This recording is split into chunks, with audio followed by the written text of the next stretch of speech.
My clients won't go to another stylist, so that is why I continue to work 4 to 6 days per week serving clients. Really? Is that the truth? Or is that your fear telling you something you want to hear because it's familiar?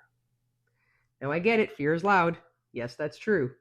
It's that little voice in the back of your head that says, you want to do what? No, you can't do that. That's not like you. But here's the thing I want you to remember above anything else. Just because it's loud does not make it right. There is a difference. And in this video, I'm going to show you how to derail that fear so that you can finally run your business the way you want to. But before we get into that, hey, I'm Janet, your Profitable Salon CFO. I help salon owners with cash flow, but what they really want is to make more money without doing it all themselves. They usually come to me when they're done spinning their wheels and they finally want to pay themselves without the hustle. If you like this video, I will invite you to like and subscribe to my channel for more videos like this. Now, when I'm working with salon owners, yes, we're mostly talking about money, right? We're looking at what comes in, we're looking at giving every dollar a job, we're creating a money plan, because that's my world, and then we're making sure that that money plan is working inside their business. And usually after a few months of seeing that plan play out, seeing how the numbers are shifting, seeing how it's giving them some breathing room inside the salon, something always happens. Naturally, they start thinking about the next step. And usually that next step is, what would it look like if I didn't have to be the one behind the chair all the time? And let me tell you, sometimes that one fleeting thought of not working on clients can send their brain into a spiral because it's all they know, right? So that is usually when I start talking to them about finding the evidence. Now, what does finding the evidence mean? It means I want you to think back to a time that you actually did something and look at what was the result of it. Okay, so let's go into a couple of examples. Let's say you normally work on Saturdays. And in the past, doesn't matter how many years ago, you took a Saturday off to go have a summer vacation with your family. For whatever the reason, doesn't matter. You took a Saturday off. I want you to stop and ask yourself, did your salon crumble without you there? Did the salon catch on fire? Did the stylists who were working on Saturday serve clients like they always do? That's your evidence. That's step one. That's you finding the evidence that when you took a Saturday off, nothing bad happened. So guess what? You squash the fear. But the next step is we got to take it one step further and we got to look at, if you did it once, then you can do it again. That's the key, right? Okay, let's go into another example. We're going to use the line of this exact video. My clients won't go to anybody else. Really? Are you telling me that you've never guided any of your clients in all the years of being a stylist and running your salon? You've never had to guide them to go work with another stylist in your salon? Think about it. It's okay. I'll wait. Come back to me when you're ready. I'm sure you have. And I'm sure it worked out fine, right? There's your evidence. So again, find the evidence. You did it once. You can do it again. You took one Saturday off. You can take two. You shifted one client from yourself. You can shift two. The proof is in your own past. But the problem is it's so much easier to give into the fear because that's what's being loud right now, right?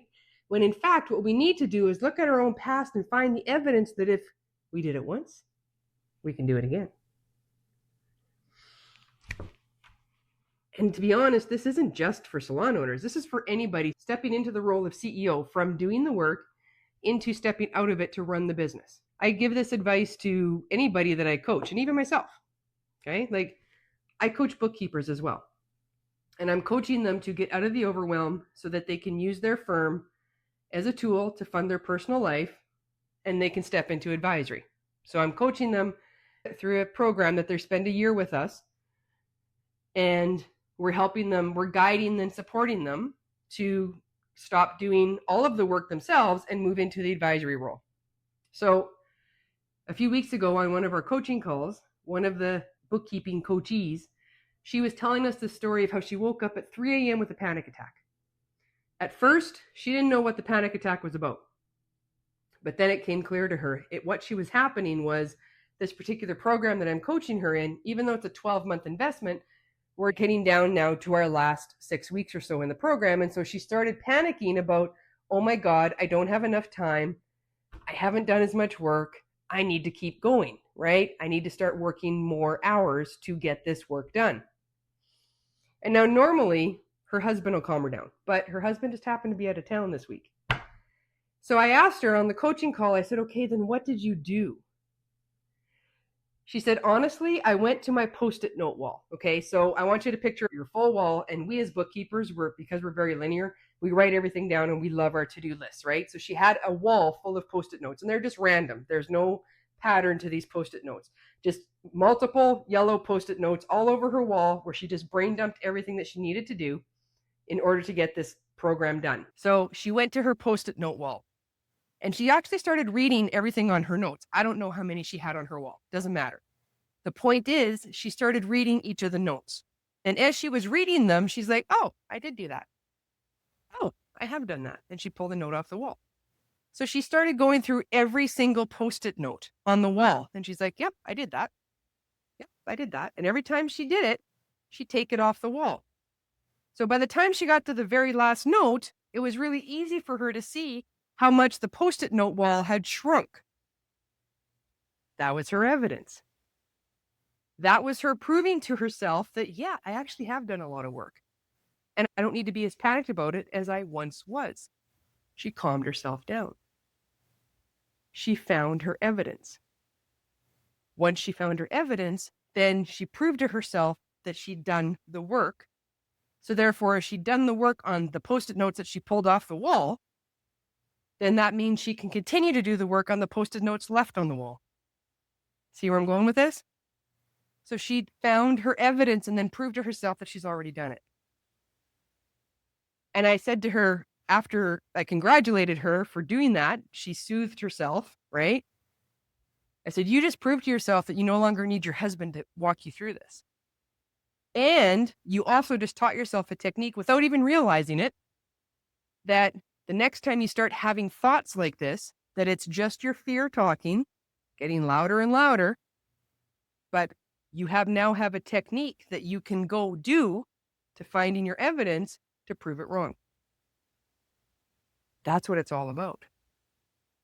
So again, I go back to, I have to continue working 4 to 6 days a week on my clients because they won't go to somebody else. Really? I want you to think back to a time where you actually did shift one of your clients to one of the stylists in your salon. Draw on what's already happened as part of your story. Draw on evidence that you've already completed inside your salon and prove it to yourself that if you did it once, you can do it again. Okay?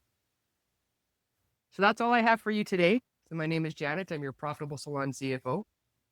I encourage you, the next time that little voice pops up into your head, we're going to squash it by finding your evidence. Find the evidence to the contrary, because I promise you, if you did it once, you can do it again. Your future self is going to thank you for it.